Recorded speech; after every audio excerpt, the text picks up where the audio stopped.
Hello, I'm Daniela.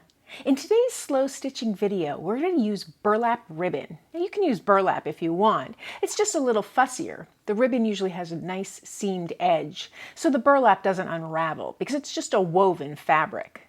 So I really like to use burlap ribbon for this project, but we're just going to weave different threads through the burlap. It's very forgiving, it's very fun, and you can really personalize it. Now, burlap comes in lots of different colors, lots of different sizes and weaves.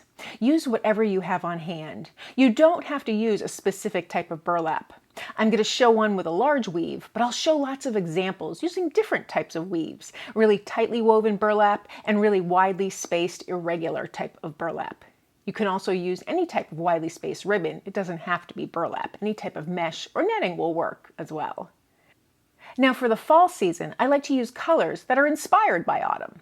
But you can use this for any time of year. Just use whatever threads or yarns, ribbons or embroidery floss that you have, and just weave it through the burlap. And I'll show you my process. So you can find burlap ribbon in all sorts of colors and weaves, really thick spaced or really tightly woven. And depending on the spacing, that's how you'll choose what type of threads to weave through it. You can choose like a thick and chunky yarn, embroidery floss, sewing thread, really anything goes, and that's kind of the beauty of it because it produces such an interesting element. Now you can choose to work with the colors of both the burlap and then your contrasting yarn that you're going to weave, so you get this effect. Or you can do something really subtle, and this is just a tight weave, and I just basically stitched. I didn't really so much weave through the edge of it, but it's a different effect. And then I just cut the ribbon here. This happens to be a wired ribbon, so it has a little more play, a little more give. Now for these ribbons here, they're very airy. They're really fun to weave with.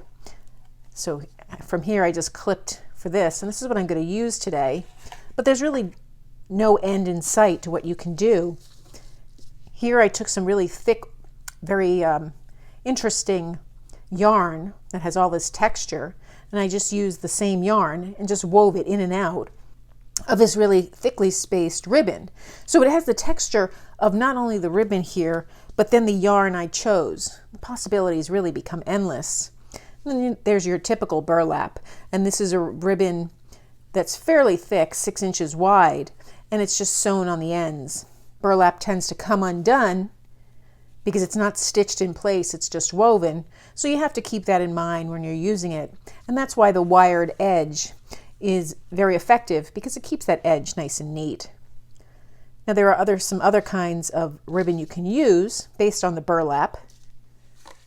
So here's another interestingly woven, there's already some twine woven through here, but this is just a little grid. So you could really go to town here weaving with the different squares. And then this one is really just a netting, but it's the same premise where you'll weave your ribbon or your threads or your yarn through. Now this is how I use my woven pieces in my slow stitching, is just I attach it to an existing project, or I can base the project around it. So here's a Halloween inspired burrow stitch where I have my images here, and I'll link that to a previous video that I've done. And then I incorporated that on the top here, and it adds another interesting element to my piece. But there's really a lot you can do with it, from an accent piece to the main piece of your slow stitching. So to get started, you'll want to cut your ribbon down to size. So to get started, I cut my ribbon down to size, and I only want it to be about this long because I said the edges unravel. As you can see here and here, I can always trim those off. But basically I'm just going to fold them down. This is a very large woven spacing here on this ribbon. So if I just fold it over again with the wire edge, I have just a nice neat edge. And then I have the fun part of choosing my yarn or my floss, whatever I want to weave through. Because these holes are larger, it gives me a lot more options. So I have some beautiful colored Chanel yarn here, some thinner yarn, and then all this decorative yarn has all this texture. So I just took a few strands from each of these and I threaded them on a big old needle. These are just little plastic needles for needlepoint. I have a tapestry needle here, And I did the same thing with all strands that I wanted to use, knowing that I wanted to stay with that blue family. So from there, I like to just see my yarn here just for the design process. And I can use just one thread and weave throughout the entire piece, or I can just vary it. I'm just going to vary it today.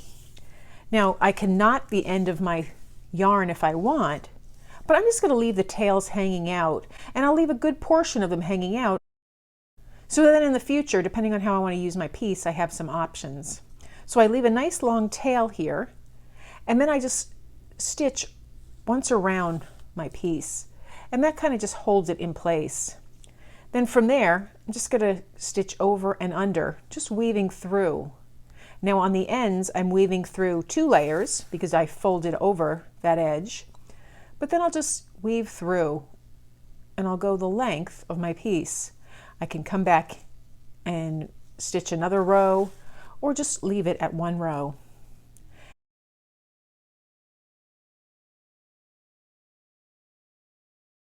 The contrast between that blue yarn and that background is so intriguing.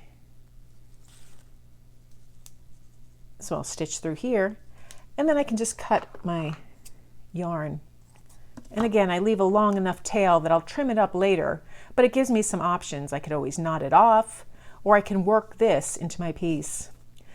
And then I have enough here, so I think I'll do another row on the opposite end. And then you just play with the design work. So I have my little tail, I anchor it in place, and then I weave. And it's a very simple project, but it adds texture and personal colors that you can really attribute to your piece that you're working on. It can be very subtle by just using earth tones and simple colors, whites and creams, or you can, really go to town like I am here with this bright blue. And then I just like to stitch it over just to hold it in place. And I could trim the end up.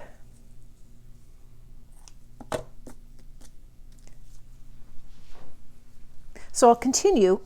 I have all these different threads that I can use. They're all beautiful. I'll start with this Chanel one now. I'm going to just come to the next section here. Do the same thing. And you can really vary it as much as you want. You could skip rows, you can go down every other row, whatever you want. You can even backtrack on the rows. So I'll stitch a few more, I'll weave a few more of these and show you how it looks when it's done. So there I have our finished woven burlap piece with the beautiful colors that really showcases the yarn. I just love these colors, and I just think this is such an interesting piece. Because it has the wired edge, I can really form it into different shapes, and I like that. So here are my leftover threads, which I think are a thing of beauty in themselves. And I have my little plastic needles, which are perfect for weaving through burlap. So that's how I take just a simple ribbon, the burlap ribbon, anything with a wide weave. I weave through whatever yarn or ribbon I have on hand, or whatever I want to gear towards that specific project.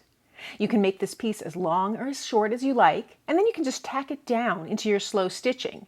It adds a lot of texture and a very intriguing element, and it's very personal.